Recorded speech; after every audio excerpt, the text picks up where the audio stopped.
Hi everybody, Vivek here from Meaningful Ideas and Gentle Parents Unite. Happy to be going live with you spontaneously on December 25th at 2 in the morning.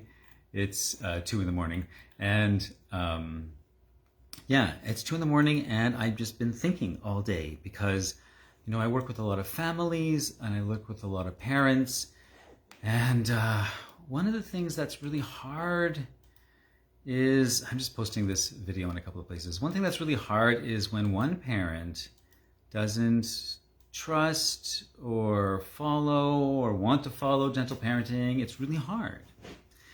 And it's hard because, you know, because the parent who wants to do it is like, there's a struggle around it, of course, because you've got you've got the parent that's supposed to be your co-partner is treating your kids harshly and treating them with coercion and treating them with manipulation and treating them with force. And they just think it's the way it has to be because you got to teach kids respect, and they have a story. And like so many families I know struggle with this very dichotomy, and I don't have an easy answer for it. You know, even after working with hundreds of families, I don't have an easy answer for it, you know, because each situation is different. And each person is different, but also the mindset can be really hard to penetrate, you know? I don't fully know myself. I mean, I've been doing this for years, and I don't fully know myself how to penetrate that mindset. I really don't. And you can hear in my voice, it's a source of angst for me, personal angst, because my greatest wish is to transform the way we see kids, the way we treat them, right? To treat them with the kind of respect that they really deserve. You know, like, kids are so wise, you know, they're so wise, and so often we miss it. Recently, I was on a phone call, a coaching call with someone, and their kids kind of overheard because I was on speakerphone. And they said, "Oh, who's that guy? He sounds nice." Because I'm always talking about listen to your kids and trust your kids and, you know, love yourself so that you can, you know, not hold, you know, guilt and shame about mistakes, but also when we love ourselves and we don't hold shame about it, then we can look at ourselves and hold ourselves accountable and learn things and grow. And becoming an evolving parent, you know, is really important. But these kids were hearing me talking about all this stuff. And one of them said, who are you? What do you do? And I said, oh, and the parent said, oh, and the kid said, he teaches parents to be calm, right? And I just stopped. I was like, wow, that's really it. In so many ways, kiddo, you're so wise, you know? And I really reflected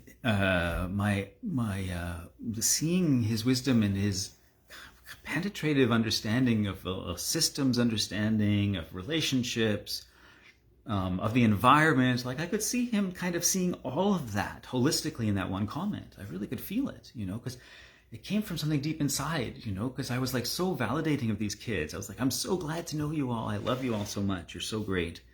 And then I told him, I said, my kid is 25 years old. And we're best friends. And I said, it's a wonderful thing to be best friends with your parents or to be best friends with your kid. It's such a great thing. And they were all like, yeah. And the parent was telling me that they were like eating when they were like frozen. They hadn't taken a bite. They were so kind of like focused on what I was saying. And I'm kind of shivering now just from talking about that, you know, because like when you really see kids with that kind of depth, they respond with that, you know. Like, there's this video on my YouTube channel. Please go to my YouTube channel. It's Meaningful Ideas. I just recently crossed 1,000 followers thanks to my friend Luli. If you want to follow Luli on Twitter, she's there at Reason is Fun, I believe, Luli. And she posted my YouTube channel, and it went just climbed over 1,000. So thank you to Luli. So go to my YouTube channel. But I have this video that's entitled, I think the title of it is, you don't have to change anything to be worthy of infinite love. That's one of my one-liners. And I made a beautiful meme of it. And I'm talking about how deep kids are, right? So I had this meme, and the meme says, you do not have to change anything to be worthy of infinite love. You don't have to change anything. You're worthy just as you are. Flaws and mistakes it's the human condition, right? Like, we punish ourselves for being human because it's the human condition to make mistakes and to not know and to be evolving. Like, that's what we are. That's what we do. We learn from day one. We have to learn so many complex things, the whole system of how it works. And we ever figure it out? No. Adults, when I was a kid, I knew adults didn't have it figured out like they thought they did. I could see through the hypocrisy. Most kids can. Most kids can see right through us. They may not have the freedom to tell us. They may not have the words to tell us, but they feel it. That's why when kids meet an adult that's striving towards being consistent, it's very empowering for them, I say striving towards because we can never be consistent. I'm certainly not, but we can strive towards it. And and I was telling a story, empowerment, empowering kids, wise kids. I can't remember which one it was about. Anyway, if somebody remembers, you can put it in a comment and maybe I'll see it. That would be great. And otherwise, I'm just going to go on. So I was originally talking about one parent that is really trying to follow the gentle parenting path. What does that mean? And then one parent who isn't and isn't convinced. What does it mean? It means when your kid has an emotional expression of some sort, and instead of telling them that they're wrong for it, or even telling them the expression is wrong, you validate their expression, knowing it's the best they have at that moment. And then maybe you can teach strategies at a separate time, but even that has to be treated delicately, because the other part is we work without any shame or wrongness. Never mind punishment, not even wrongness. That's wrong.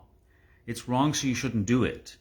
Because there's still this heaviness around it, which means you're not acceptable if you do that.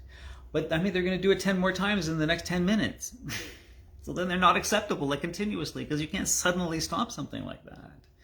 So as soon as the behavior is tied into the acceptability, we have to warp our natural selves around these expectations, and we never really find out who we are.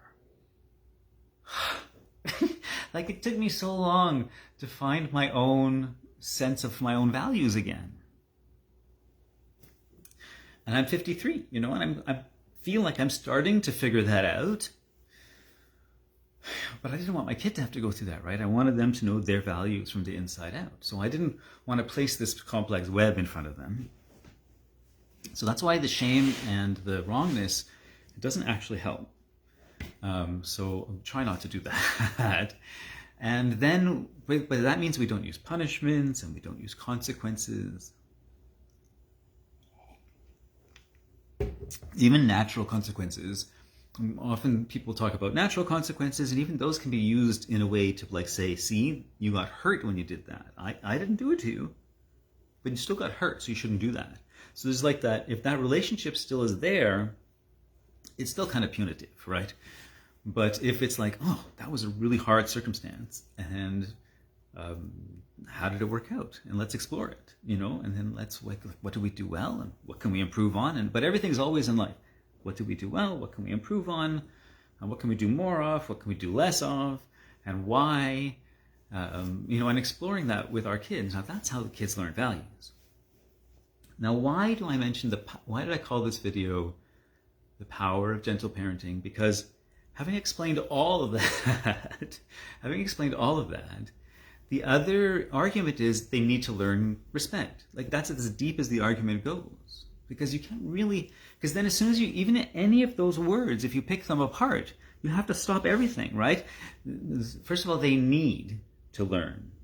Need. So it's not true that they need to. They could survive without it, and a lot of people do. So they don't need to. So that's a lie. You may want them to. You may think it's really a good idea and it'll be helpful, but it doesn't mean they need to. Number one. Number two, they need to learn. So if you think about learning, what is learning?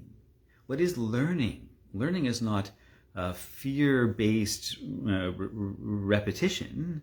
It's not. It's learning is not doing something because you're afraid of what's going to happen. If you don't, that's not learning.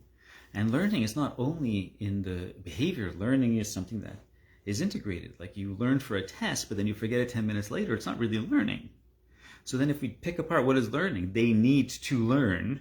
And then the last word, respect. Well, what really is respect? Is respect unthinking obedience to an authority regardless of values or regardless of coercion or abuse or prejudice or anything? You just do it? No, of course not. We wouldn't look at an adult and say, oh, there's a person who's going to get ahead in life. No, there's a person who's like, because of all of that, has to like be looking around every corner. And I've lived that way so much.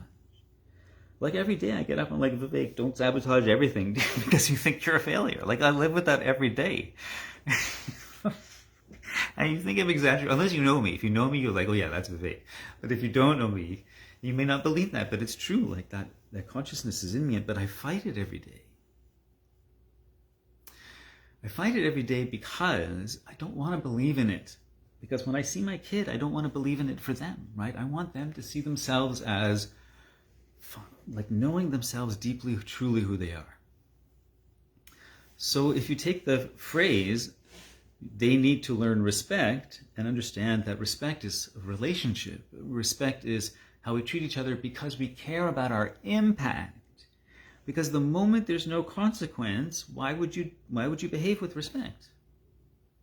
I remember the day I knew my dad couldn't hit me anymore. Especially when I started taking martial arts. I was like, okay, one lesson and it was done. I only needed one lesson. I got hit and punched, and I punched someone else. First lesson, I was like, it's done. He can't control me anymore. Done. And I like he had no influence anymore. Nothing he said mattered. As a matter of fact, everything he said, I tried to do the opposite, and I went pretty wild for a while. And I'm not going to go into that, but I went pretty wild for a while. Because I didn't have a value structure of my own that wasn't related to trying not to get hit or trying not to get in trouble. If your kids, one of my sayings is, if you ask your kids, is there anything that you think you could get in trouble for? And they say yes, you need to change your parenting. Now, from the other mindset, that seems ridiculous, irresponsible.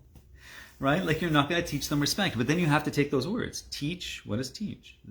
Them. What is them? What is them? Is it a collection of behaviors, or is it a consciousness, a being with feelings and valid perception of life?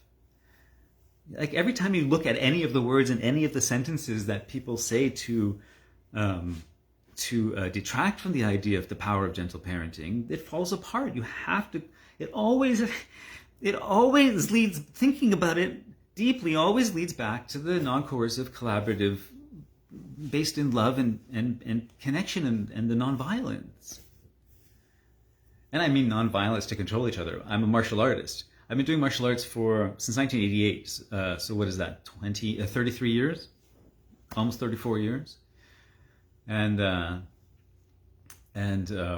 taught for many years and had a lot of adventures in Japan and in the UK and doing all sorts of things, getting invited to train in different places. Really amazing, wonderful thing. I don't do it as much anymore because I kind of like stopped everything and really focusing on the parenting stuff because I really want to share this information with people and help them find this empowering relationship with their kids, and so yeah.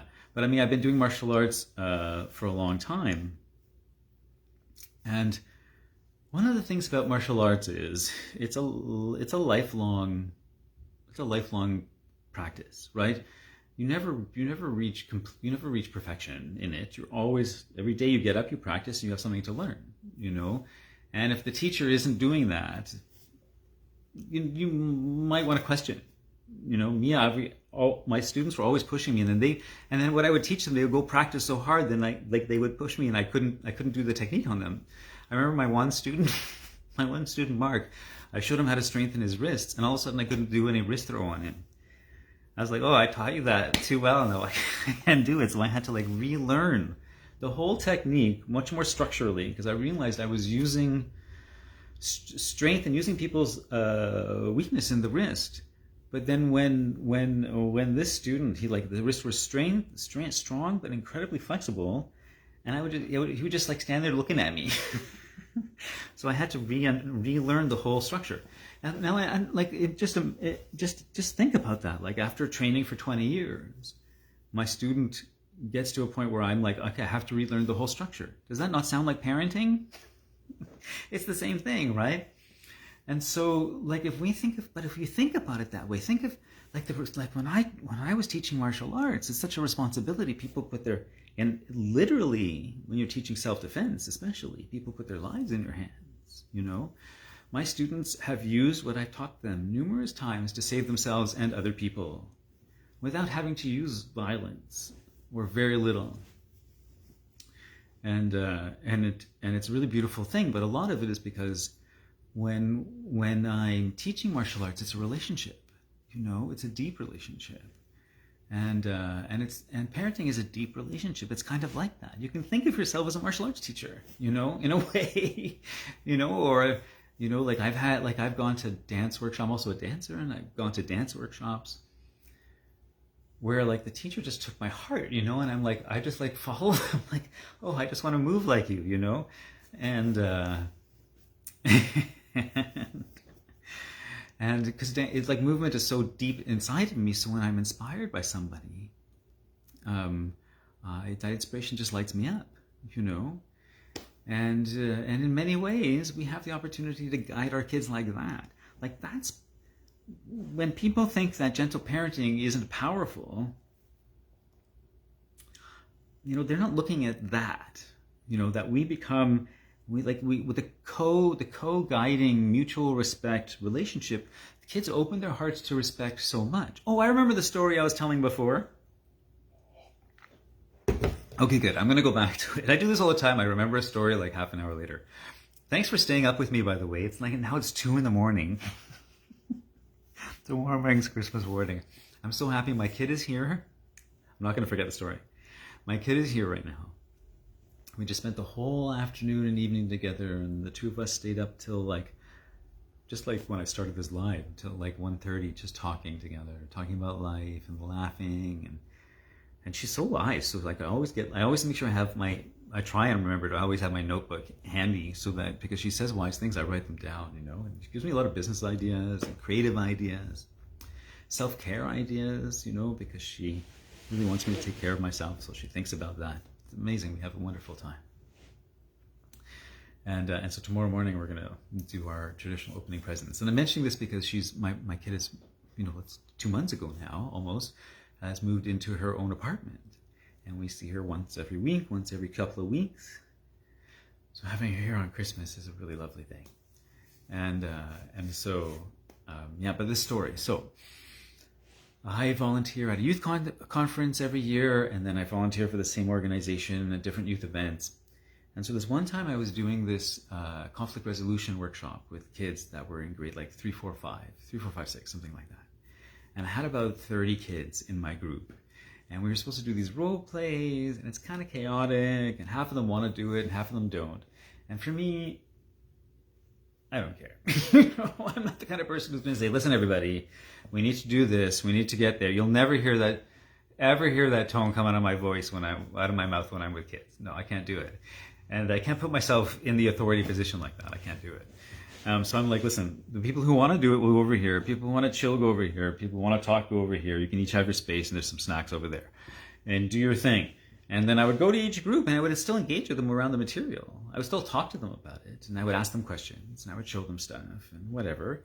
And the kids were doing the role plays, and then I asked everybody if they wouldn't mind being the audience for the ones who did want to do the role plays, and they were so happy to be the audience, and they were a very participatory and happy audience because they didn't have to do the damn role plays because they didn't want to do it, and the ones who wanted to do it were the ones who actually wanted to do it, and everybody had a really good time when the performance happened.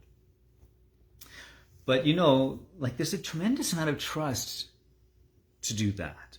Not a lot of adults are going to let that much freedom and kind of chaos happen, you know.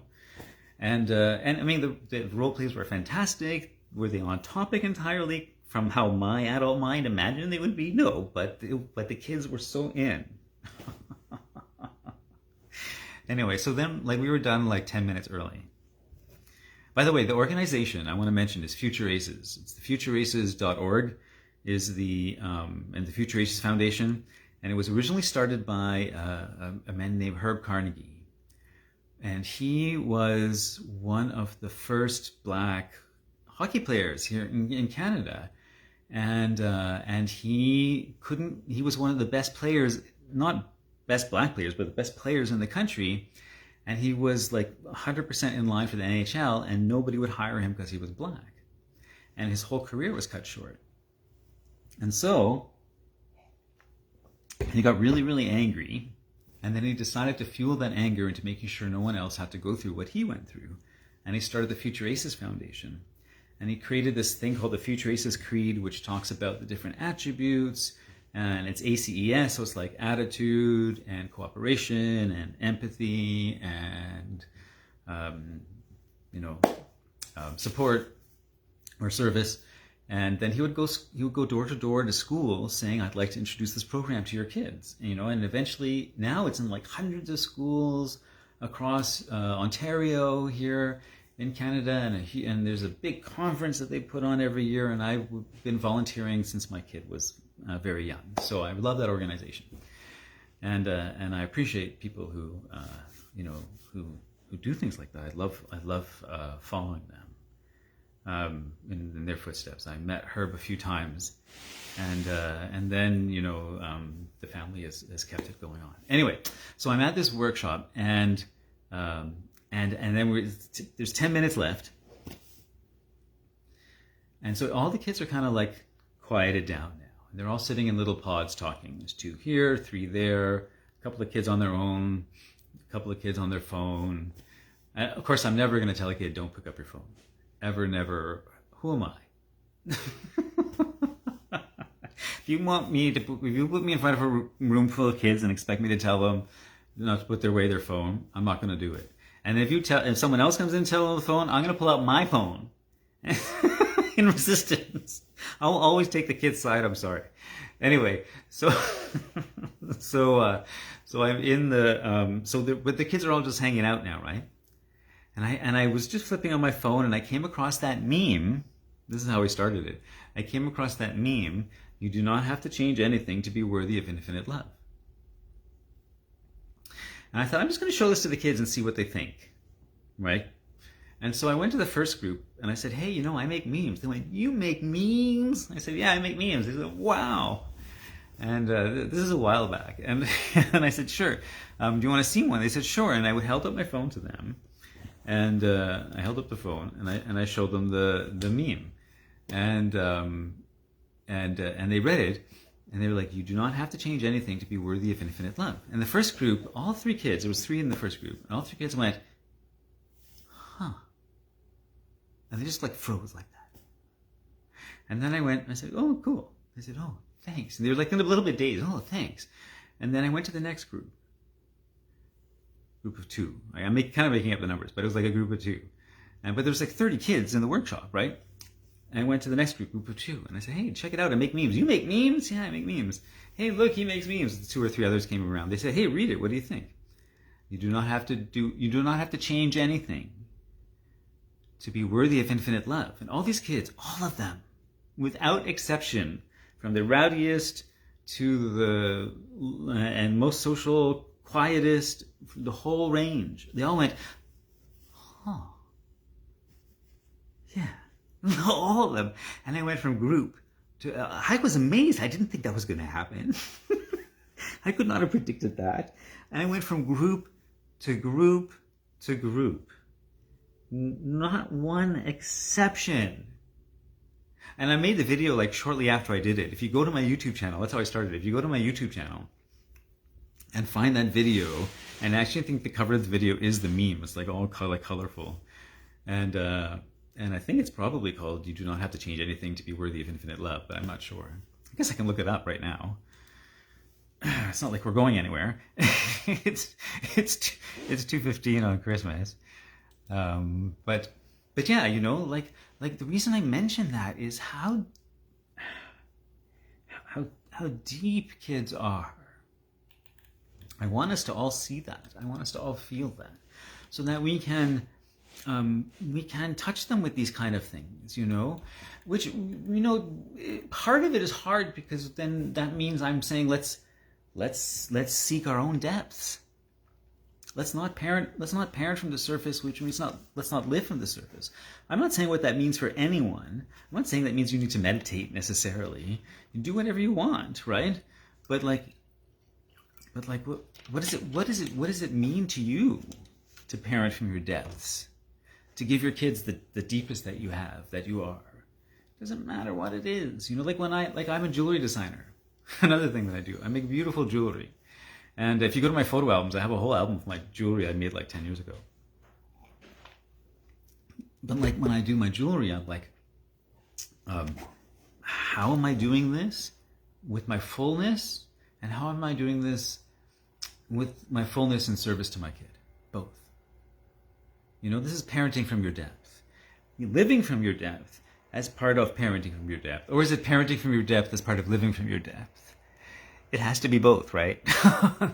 That's why I love the yin yang so much. It has to be both, because they interweave. And I think, you know, when we start. That's why recently I put up a post that said, I invite you to overthink with me, because this is a deep thing to think about. You know, I don't want to think about it. When people say, "Oh, you're overthinking it," I say, how much less would you like me to think about it? Here it is. It's called Infinite Love, Conscious Parenting with Vivek Patel, and it's just called Infinite Love.